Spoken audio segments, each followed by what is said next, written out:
Bueno, seguimos con la jornada. Es un enorme placer para mí presentar a una amiga, a la doctora Virginia Canopa, para hablar de un tema tan importante como es el sueño seguro en lactantes. Virginia es especialista en pediatría y neuropediatría, es profesora agregada de pediatría de la Facultad de Medicina de la Universidad de la República, es miembro del Comité de Estudio y Prevención de la Muerte Súbita e Inesperada del Lactante de la Sociedad Uruguaya de Pediatría, miembro de la Mesa Ejecutiva del Comité de Muerte Súbita e Inesperada del Lactante de la Asociación Latinoamericana de Pediatría, ALAPE, integrante de la Comisión Directiva de la International Society of Study and Prevention of Sudden Infant Death y miembro activo de la American Association of Sex Prevention Physicians. Adelante, Virginia, un gusto. Bueno, muchas gracias. No sé si esto es... Bueno, buenos días para todos y feliz Día del Médico. Hoy vamos a hablar de un tema que ha sido mi línea de trabajo de vida y que en realidad me parece que es importante, sobre todo, siempre insistir. En primera instancia, saber que la evolución de la actividad bioeléctrica cerebral y todo lo que tiene que ver con los estados del sueño siguen un desarrollo que es ordenado y que va a depender de la maduración del sistema nervioso central, y que también está vinculado a los distintos ciclos de vida, desde la edad fetal, siguiendo porque los fetos duermen, por el recién nacido, el lactante, escolares y llegando a la edad adulta. Es importante saber que los requerimientos de sueño se van modificando. El lactante pasa una gran parte de las 24 horas del día durmiendo. Y entonces es importantísimo que este proceso de neurodesarrollo que los pediatras y los que estamos vinculados a los cuidados del niño debemos seguir, es importante que en ese momento la promoción de las prácticas de un sueño que aseguren una calidad y una cantidad adecuadas se realice de la mejor manera. ¿Y qué es el sueño seguro? El sueño seguro consiste en una serie de recomendaciones en cuanto a hábitos y prácticas de crianza saludables a la hora de colocar a dormir al bebé. Estas prácticas se asocian con un menor riesgo de síndrome de muerte súbita del lactante, que después vamos a explicar un poquito qué es, y se basan en la evidencia científica con respecto al tema, porque este síndrome ha preocupado a muchas comunidades científicas debido a que en países desarrollados constituía la primera causa de mortalidad infantil, muchas veces evitable con simples medidas.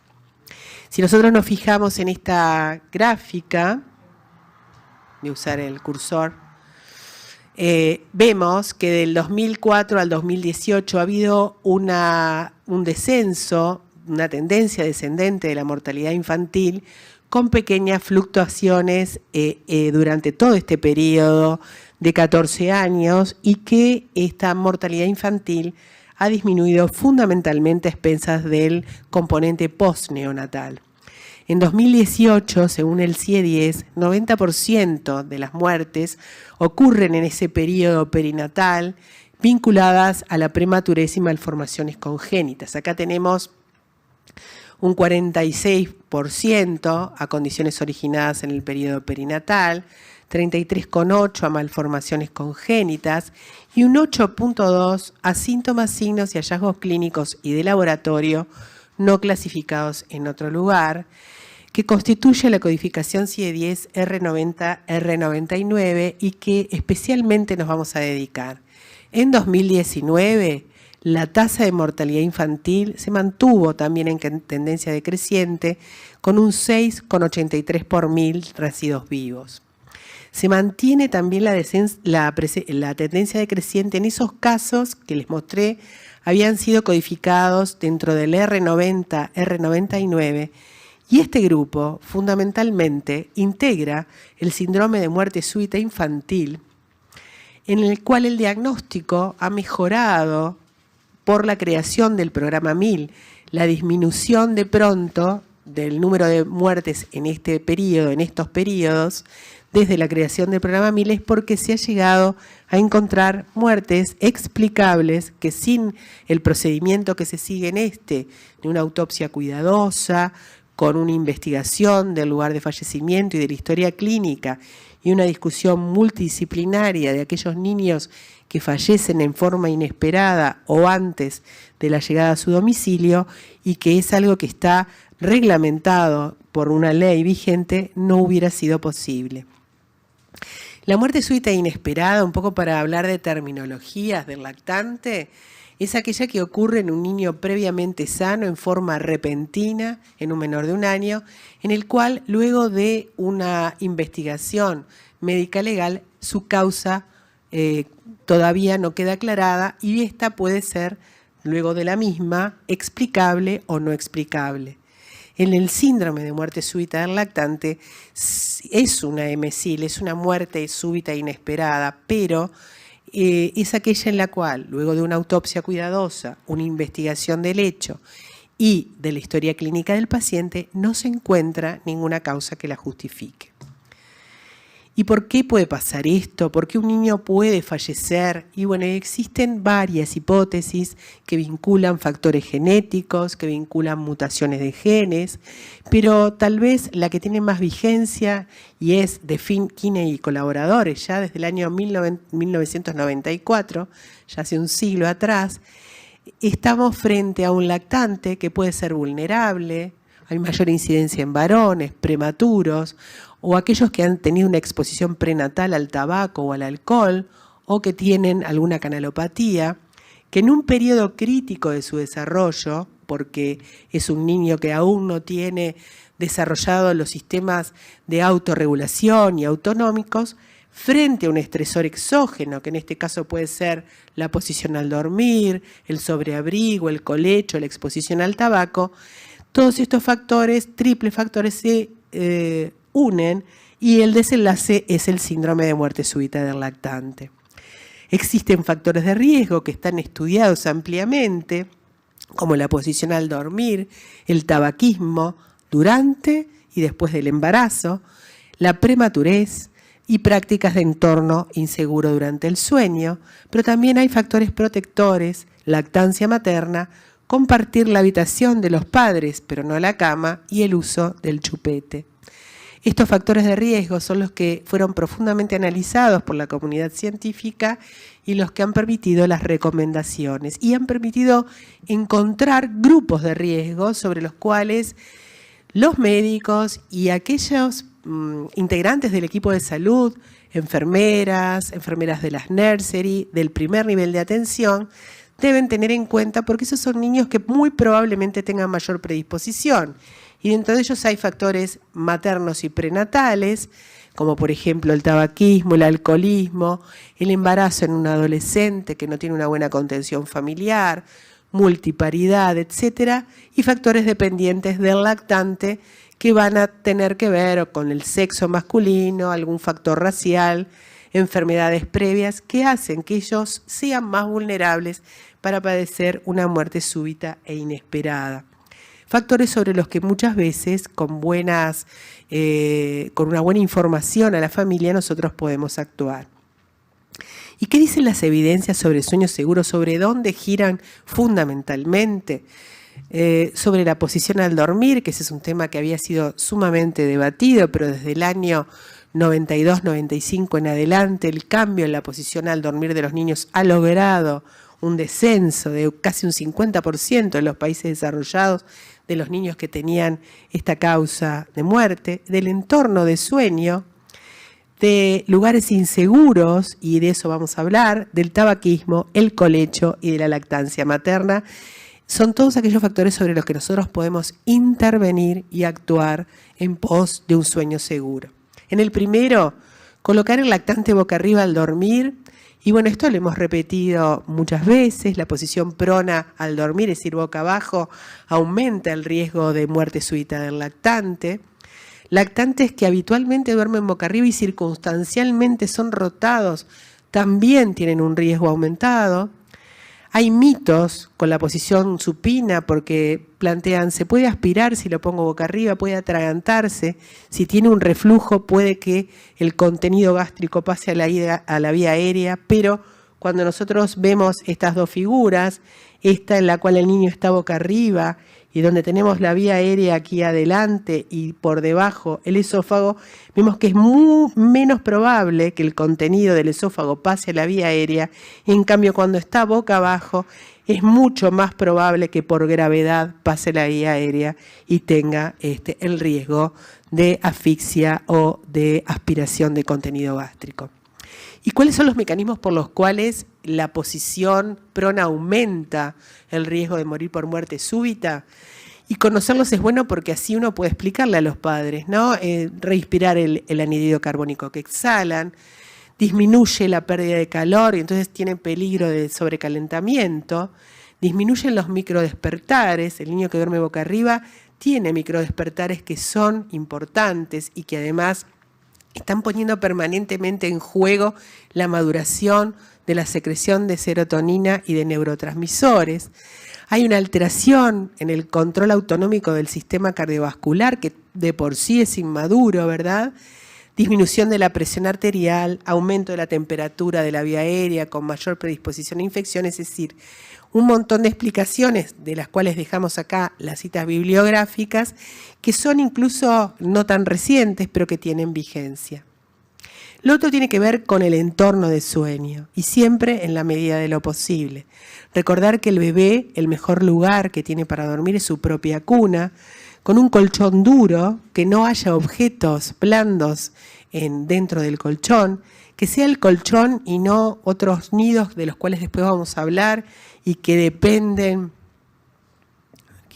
me tengo que agachar mucho, y que dependen fundamentalmente del mercado, ¿verdad?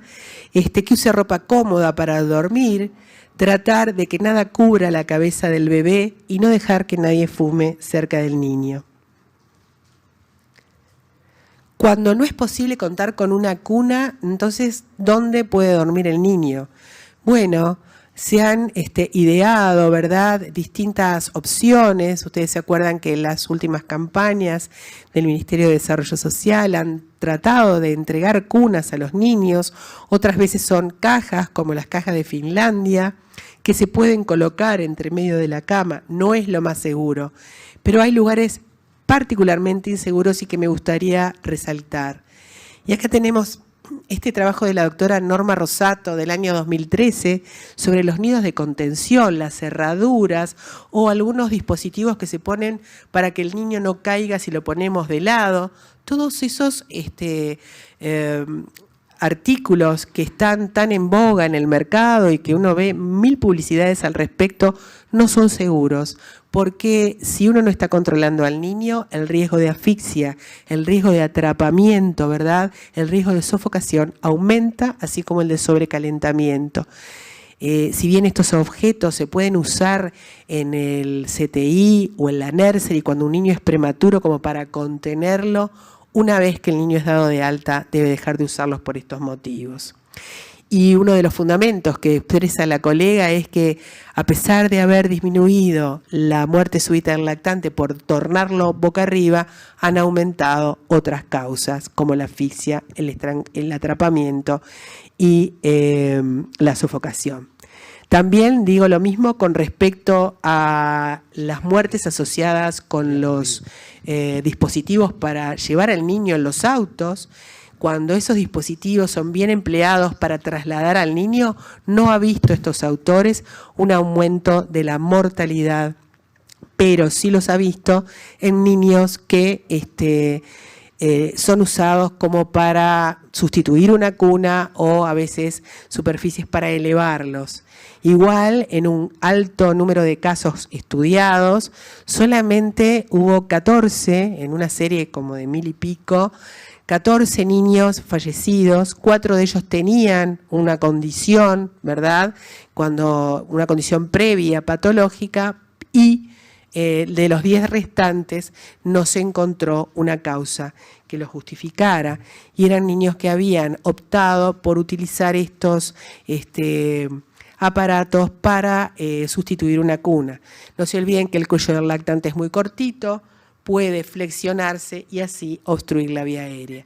Lo mismo con este trabajo de Carri-Shapiro, el uso de las almohadas en forma de U, que muchas veces se dan en el hospital amigo para favorecer el amamantamiento, es para esa instancia y es para cuando el niño está con la mamá. También tenemos que tener en cuenta que esta posición nos hace tenemos que evitar alteraciones morfológicas. Uno de los efectos colaterales que más ha surgido con este cambio en dormir mirando al cielo es el de la plagiocefalia posicional. El diagnóstico de este es clínico. Acá hay dos figuras que nos muestran que en realidad la plagiocefalia posicional se diferencia de la craneosinostosis de la sutura lambdoidea. Hay todo un adelantamiento, ¿verdad?, tanto de la oreja como de la frente, ¿verdad?, en el sentido en que el niño es apoyado, el diagnóstico es clínico, no hay que empezar a hacer estudios imagenológicos que irradian, pero para prevenirla lo más importante es que cuando el niño está despierto, lo coloquemos boca abajo y lo supervisemos, que pueda empezar a levantar el tronco, ¿verdad?, y que no tenga el apoyo constante. Acá les dejo también, porque esto va a quedar aquí, las recomendaciones del 2020 sobre sueño seguro y plagiocefalia posicional. El otro tema es el del tabaquismo, que es uno de los factores de riesgo modificables más importantes.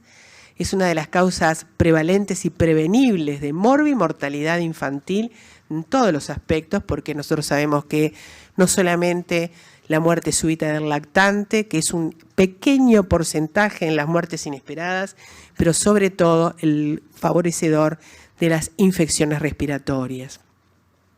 El riesgo de muerte súbita aumenta 4 veces en hijos de madres fumadores y 2 veces aún cuando la mamá no fuma, pero es expuesta de manera pasiva al humo del cigarrillo. Con respecto a esto, hay varios trabajos. Nosotros habíamos hecho en 2015 una revisión bibliográfica con la doctora Rubio. Después también las mismas fueron empleadas en las consideraciones sobre sueño seguro, en las cuales intervinimos junto con la Sociedad Argentina de Pediatría. Y acá tenemos en 2019 cómo siguen en vigencia la preocupación por el tabaquismo materno antes y después del embarazo. Hay muchos estudios que hablan, que explican cómo el tabaquismo hasta modifica receptores de serotonina a nivel de áreas muy importantes como es el tronco encefálico, además de generar alteraciones en la morfología futura de la vía aérea más pequeña de bronquiolos y alvéolos de los niños. ¿Dónde recomendamos que duerma el lactante? Bueno, cohabitación sin colecho es la recomendación de la Academia Americana de Pediatría hasta los 6 meses y lo ideal 12 meses. Esto ha sido controvertido y después vamos a hablar un poco de la controversia. El colecho es la circunstancia en la cual el niño duerme en la misma cama junto a su madre u otros miembros de la familia todas las noches durante al menos 4 horas. Es una práctica que tiene que ver mucho con factores socioculturales. También hay culturas que estimulan el colecho. Hay autores que dicen que el riesgo no es inherente al colecho en sí mismo, sino a las circunstancias en las que ocurre. Después vamos a hablar de ello.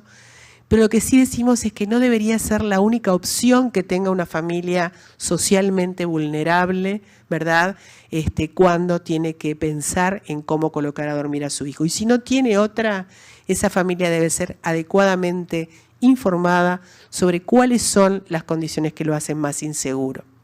Y aquí vemos, ¿verdad?, los riesgos que puede haber. Acá tenemos un niño en la parte superior con una cuna de colecho, a diferencia de este niño que con una mamá cansada puede tener sus consecuencias. Y las situaciones es que el colecho aumenta el estrés térmico, puede haber un problema de aplastamiento. El niño que comparte una cama que no está diseñada para seguridad puede tener sofocación, asfixia, atrapamiento, estrangulación.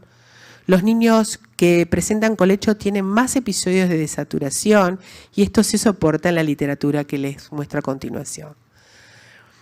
Así como hay también un entorno seguro, también no nos sirve una cama llena de objetos blandos, y en eso la Academia Americana de Pediatría, que en 2011 hizo recomendaciones y cada 5 años las vuelve a revisar, ahora agrega, por favor, no poner objetos blandos en ella. Y así como existe colecho de riesgo, fíjense estas dos situaciones, con una madre, ¿verdad?, que está más atenta, con una cuna de colecho en un caso y una madre con un bebé al lado que supuestamente está más vigil. Bueno, eso puede hacer que uno tenga la posibilidad de dar una información balanceada, a pesar de que seguimos firmemente pensando que el mejor lugar para que el niño duerma es su cuna. El otro tema es el de los sofás, es decir, no solamente compartir la cama, sino el sofá. La cama de los adultos, por ejemplo, en este trabajo de Shears, había un aumento de 8 veces de mortalidad por esta causa, pero en sofá aumenta 17 veces. Y siempre hay que tener en cuenta que muchas veces todo depende de cambios del lugar donde habitualmente dormía el niño. Un lactante que siempre duerme en su cuna, va a la casa de algún familiar, se quedan a dormir, duermen en un sofá, y eso es un riesgo importante. Bueno, vemos por qué. Acá este niño puede caerse, este niño puede quedar atrapado con la mamá, y este otro niño también, ¿no? Es decir, está contra un sector en el cual puede quedar asfixiado. El otro problema es la lactancia, el otro tema favorecedor es la lactancia materna, factor protector de la síndrome de muerte súbita del lactante, y yo diría de las muertes súbitas e inesperadas, porque es protector frente a muchísimas cosas. Como todos sabemos, y no voy a repetir, pero aporta factores antiinfecciosos. La forma en que el lactante succiona mejora todo lo que es el músculo faríngeo y entonces evita el cierre de los mismos en algunas circunstancias.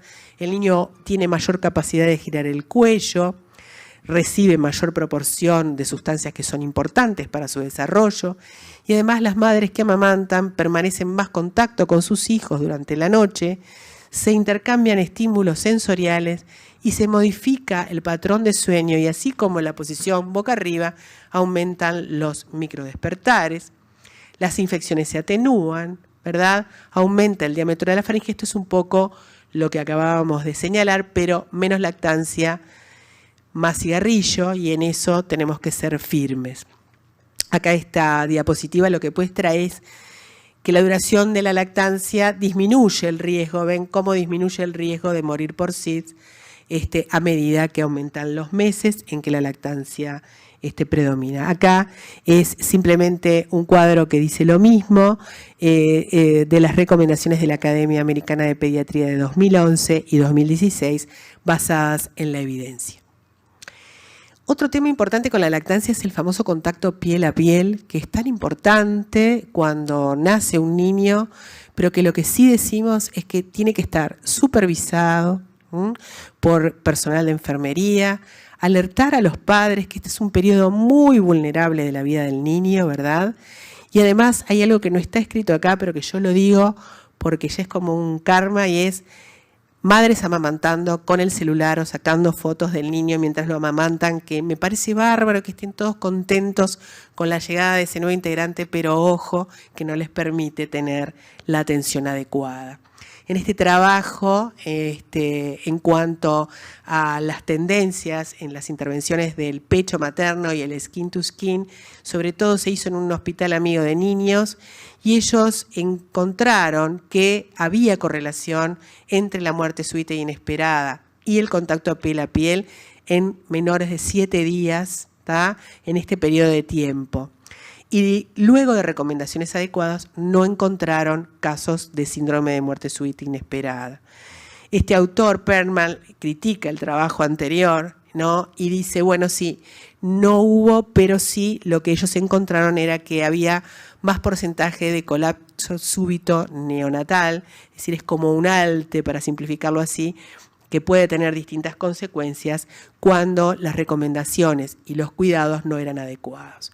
En cuanto al chupete, nosotros, quienes trabajamos en este tema, el chupete tiene un factor favorecedor y debe ser implementado cuando la lactancia esté bien establecida. La succión no nutritiva es un hecho innato, un reflejo innato en el feto y el recién nacido. Calma el dolor en los prematuros y no hay evidencia de que el uso del chupete disminuya la duración de la lactancia. Lo importante es el momento en que se introduce. Y ahora la controversia, hablamos de colecho, lactancia y síndrome de muerte súbita. Aquí vemos en color más oscuro los países que practican de rutina colecho y en verde los que menos lo practican. Vemos que es un hábito bastante extendido. ¿Qué pasó en el programa 1000, en un análisis de 591 casos que se publicó en 2017? 91% de los niños tenían un entorno inseguro del sueño. Colecho en 72% de los casos de la zona gris, aquellas zonas que no son explicables, no son síndrome de muerte súbita, pero que hay algo que pudo haber favorecido la muerte. Y este colecho era múltiple o asociado en una posición prona al dormir, o sea, a otro factor de riesgo. Y en recién nacidos, el 81% tenían al menos un factor relacionado con el sueño inseguro. Con un grupo de estudiantes de metodología 2, que figuran acá sus nombres, hicimos una investigación por encuesta de la prevalencia de colecho y factores de riesgo de muerte súbita e inesperada en lactante de 2 a 6 meses. Y vieron que de 294 encuestas, más de la mitad, el 58%, practicaban colecho. Y esto se hizo en prestadores públicos y privados, o sea que no era un problema de que fueran prestadores solo públicos. Y la comodidad de los padres al dormir, el afecto hacia los lactantes y el mantenimiento de la lactancia fueron las principales causas que se encontraron de por qué el colecho. Los últimos datos que aporta la doctora Gutiérrez y que le resultan alarmantes es que en este periodo de 2 años hicieron 89 estudios y 45 fueron muertes explicables y en 44 de los 89 casos se confirmó colecho. O sea que es algo sobre lo que uno tiene que actuar, no prohibir. Hay muchas opiniones encontradas en cuanto a este tema, pero en realidad es importante conocerlas. Esta práctica es controvertida porque el colecho, por un lado, favorece la lactancia, que es un hábito de crianza saludable, que previene la muerte súbita, pero por otro lado también puede tener un factor no favorecedor. En base a esto hay varios trabajos. Peter Blair y colaboradores han hecho varios trabajos en cuanto a que pueden recomendar el colecho en ausencia de factores amenazantes. En que es uno de esos 3 trabajos que mostré, incluyen 400 casos de síndrome de muerte súbita del lactante y los comparan con 1.400 controles. Y no encuentran asociación entre el colecho y la muerte súbita cuando no existía consumo materno de alcohol, droga, cigarrillo, no había prematurez, no había bajo peso al nacimiento y cuando alguno de los progenitores dormían junto al bebé en una silla, sillón, hamaca, mecedora, sofá, etc. Este otro trabajo de Carpenter, que tuvo más casos, de 1.472 casos de SIDS, y 4.679 casos control, él llega a la conclusión que se podría tener una importante reducción de síndrome de muerte súbita del lactante siempre y cuando los padres eviten el colecho y encontró que el riesgo es mayor en menores de 3 meses, se quintuplica a pesar de que no fumen y a pesar de que la madre no haya tomado alcohol o drogas. Acá hay un comparativo. Y bueno, y un poco lo que podemos analizar es que en el trabajo de Carpenter el número de casos es mayor que en el otro, como para poder sacar conclusiones. La Academia Americana de Pediatría y también la Sociedad Argentina de Pediatría ha hecho recomendaciones que tienen que ver con colecho en el hogar, la lactancia materna y la muerte súbita del lactante, basadas en la evidencia. La Academia Americana de Pediatría sigue sosteniendo que el mejor lugar para que el niño duerma es una cuna. A pesar de que no recomiendan el colecho, ellos reconocen que las mamás a veces quedan dormidas mientras amamantan a sus hijos en la cama y asesoran acerca de que la ausencia de condiciones que aumentan el riesgo pueden estar vinculadas a la cama de los padres. Ellos lo que dicen es, bueno, amamantar en la cama y una vez que estén dispuestos a dormir, el niño que vaya a su cuna. ¿Cuándo es más peligroso el colecho? Bueno, en todas estas condiciones, uno o ambos padres son fumadores, aunque no fumen en la habitación, cuando la mamá fumó durante la gestación, cuando el lactante tiene menos de 4 meses y Carpenter dice menos de 3, cuando el lactante fue un pretérmino de muy bajo peso, cuando el colecho se da en superficies inseguras, ¿no? Superficies blandas, sofás, cuando se usan almohadas o acolchados, cuando es múltiple, que es un problema que nosotros tenemos en nuestro país, cuando el padre ha consumido alcohol o drogas ilícitas y cuando el lactante realiza colecho con alguien que no es su padre o madre, llámese un cuidador. Esto es lo que preconiza la Academia Americana de Pediatría y que en el 2017 parte de los autores de la Academia Americana lo vuelven a reforzar. Quintuplica el riesgo de síndrome de muerte súbita y además no hay ningún trabajo revisado en la literatura que diga que el colecho previene la muerte súbita. En el trabajo argentino de la Sociedad Argentina de Pediatría, en donde también revisaron la evidencia y lo hicieron en conjunto con el Comité de Lactancia de esta sociedad, ellos opinan que el colecho favorece la lactancia materna. Si los niños no tienen factores de riesgo adicionales, han visto que la evidencia dice que no aumenta el síndrome de muerte súbita, pero no lo permiten ni lo prohíben, sino que lo que dicen es que hay que dar un mensaje balanceado que incluya los riesgos y los beneficios, que permita que los padres tomen lo que se llama una decisión informada. Y siguen sosteniendo que la cohabitación sin colecho es el lugar más seguro para que un niño duerma. Y tener en cuenta que hay grupos de mucho riesgo, cuando el nivel socioeconómico es bajo, cuando las madres son jóvenes o adolescentes, en las familias con niños prematuros, en los padres que ingieren drogas ilícitas, fumadores y situaciones de hacinamiento. O sea que hay que dar una información balanceada porque el tema del colecho es un problema universal y que va a depender, ¿verdad?, de los padres, en última instancia, el hecho de realizarlo o no. Y si deciden hacer colecho y a pesar de que UNICEF ha permitido o ha sugerido que hay condiciones que lo hacen seguro, hay que recordar, no alcohol, cigarrillo ni drogas, que el colchón sea duro, no sobreabrigar al niño, no almohadas, edredones o acolchados, que la cabeza del bebé quede descubierta, asegurarse que no se caerá de la cama, vieran que acá es un colchón en el piso, y que no va a quedar entre la pared, y recordar que en menores de 3 meses y prematuros esto no debe ocurrir. Este es un último trabajo de 2020 en donde dice lo mismo, ¿no? Es decir, a pesar de que estudia toda la evidencia, es un trabajo actual que dice el colecho, la guía de colecho para padres debe ser balanceada, o sea, todos los avisos que se den a los padres.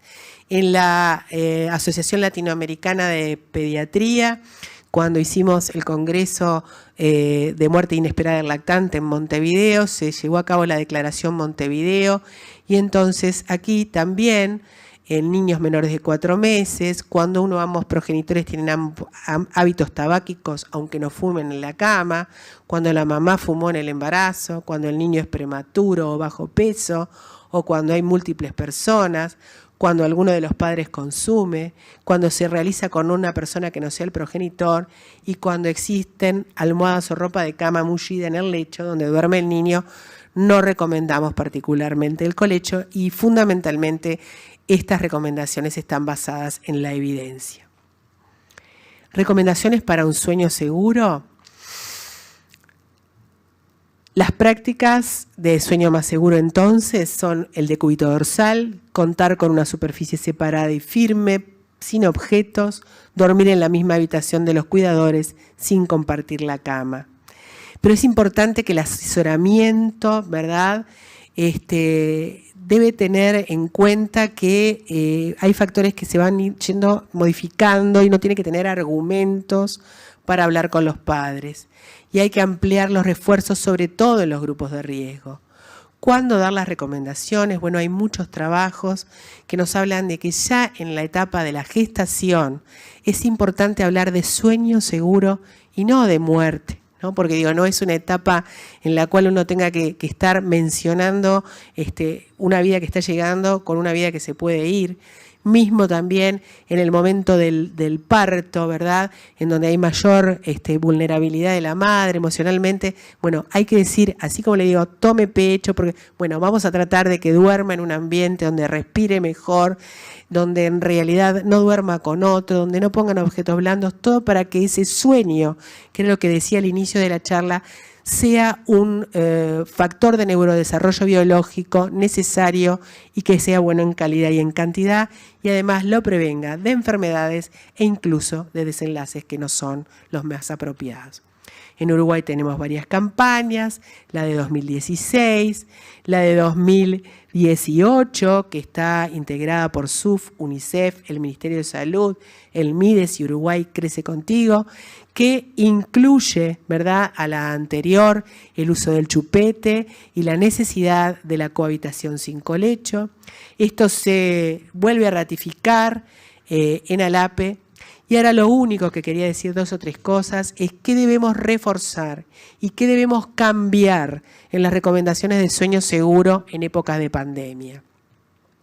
Con el Comité de Muerte Súbita de ALAPE hicimos una serie de recomendaciones porque en época de pandemia pueden incrementarse los factores que aumentan los riesgos y que van a exponer al recién nacido y al lactante a una mayor vulnerabilidad durante el sueño. El aislamiento social repercute, como ya sabemos, en el estado de ánimo de los convivientes, repercute y genera hábitos poco saludables y que también van a repercutir en la conducta de los niños. El lactante es capaz de percibir estos cambios. Los padres tienen mayor nivel de estrés, fatiga, lo que puede afectar los hábitos de sueño no solo de la familia, sino del bebé. ¿Qué debemos reforzar? Y yo acá puse controles de salud a pesar de la pandemia, el entorno de sueño, la lactancia y cuidar el recién nacido que nos corresponde a todos. Bueno, los chequeos médicos, llevar el sistema de inmunizaciones al día, ¿verdad? Cada vez que vayan a la consulta, tener todas las precauciones, el uso del tapaboca, recordar que no se usan reprotectores faciales en los niños, bebés y menores de 3 años y en algunos niños con otras características conductuales, porque el protector facial podría aumentar el riesgo de muerte súbita. Pero lo importante es que los controles en salud y las inmunizaciones se lleven a cabo porque de esa manera también estamos reforzando nosotros nuestras recomendaciones. Lo mismo con los cuidados prenatales. Nosotros en ALAPE insistimos mucho en cómo cumplir con el calendario de controles prenatales y también la vacunación a la madre con vacuna antigripal y contra tos convulsa. En el entorno de sueño no hicimos ninguna otra diferencia con las anteriores recomendaciones. Y con respecto a la lactancia materna, debemos decir que la Academia Americana de Pediatría apoya la lactancia materna como mejor opción de la alimentación para recién nacidos, incluso en madres afectadas con COVID-19. La Liga de Leche Internacional también apoya estas recomendaciones y el Comité de Lactancia de la Sociedad Uruguaya de Pediatría en junio de este año saca un comunicado al respecto. También existen recomendaciones desde el Ministerio de Salud basadas en evidencias que están publicadas a nivel mundial y bajo una ordenanza del Ministerio de Salud. Al igual que todos los casos confirmados o sospechosos de COVID, las madres que están amamantando o practicando contacto piel a piel deben practicar su higiene respiratoria, usar tapabocas, evitar toser y respirar sobre el bebé mientras dure la lactancia, realizar higiene de manos antes y después del contacto con el niño, limpiar y desinfectar rutinariamente las superficies con que la madre sintomática ha estado en contacto. Si la mamá tiene COVID-19, un cuadro sospechoso de contacto piel a piel, esto es lo que decimos desde la Academia Latinoamericana, amamantar fuera de la cama para reducir el contacto del recién nacido con superficies contaminadas si la mamá está en reposo. Bueno, el lavado de manos, usar barbijo, ¿verdad? Mantener un distanciamiento ideal cuando termina de alimentarlo y, por supuesto, que la limpieza y la desinfección de las superficies. Si la mamá decide extraerse leche, ¿verdad?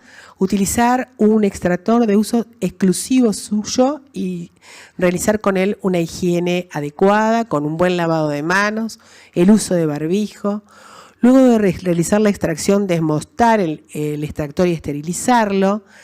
La leche deberá ser administrada, si es posible, por una persona que no sea portador, que no tenga COVID-19 y que no tenga factores de riesgo para enfermedad grave. Y recordar que las personas que participan del cuidado del recién nacido deben extremar todos los cuidados para evitar contagiarse y a su vez contagiar. Cuidarse para cuidar. Y cuando hay personas con infección confirmada, deberán abstenerse en lo posible de participar de los cuidados del recién nacido por 14 días como mínimo. Bueno, como conclusión, promover un sueño seguro es una acción fundamental para preservar la salud de los lactantes y para su neurodesarrollo. El rol del equipo de atención es clave al momento de dar las recomendaciones. Es muy importante que tengamos estas recomendaciones claras. Es importante valorar que además la capacidad de comprensión tanto de la madre como del acompañante para llevar adelante las medidas en forma correcta. Y hay que reforzar estas prácticas y adaptarlas ahora a las recomendaciones de toda esta circunstancia epidemiológica que estamos viviendo. Bueno, muchas gracias. Vienen preguntas, Virginia. Bueno, el colecho en medios socioculturales buenos, ¿hay alguna corriente que lo estimula? El colecho, bueno, sí hay corrientes que fundamentalmente están sustentadas en que el colecho aumenta la duración de la lactancia. Hay otras corrientes que tienen que ver con aspectos psicológicos de la relación del binomio madre-hijo, ¿verdad? Y hay otras que tienen que ver con normas culturales. Sí hay, las hay, y por eso nosotros decimos, no hay que prohibir nada, pero sí aconsejar qué es lo que nos parece más apropiado. Perfecto. Aún a veces con todas las recomendaciones, igual es frecuente, me imagino que se refiere al colecho. ¿Qué debemos proponer para cambiar esa realidad? Claro, nosotros no debemos ser un factor que pretenda cambiar nada en forma taxativa, es decir, nosotros no podemos ni prohibir ni imponer. Lo que debemos decir es cuáles son las condiciones que más inseguro lo hacen, ¿no? Es decir, todas estas que yo acababa de señalar, el tabaquismo, el hecho de que el niño no sea mayor de 4 meses, el hecho de que no sea un colecho múltiple, que la superficie sea dura, que haya buenas posibilidades para asegurarnos que el niño no va a tener un accidente durante el mismo. Esas serían las recomendaciones. Igual, uno sigue diciendo que, y basado en la evidencia también, que muchas madres han mantenido por mucho tiempo el pecho materno como forma de alimentación sin necesariamente la necesidad de tener que practicar el colecho. Perfecto, creo que fuiste muy clara, Virginia, no hay más preguntas. Te agradecemos por esta excelente exposición.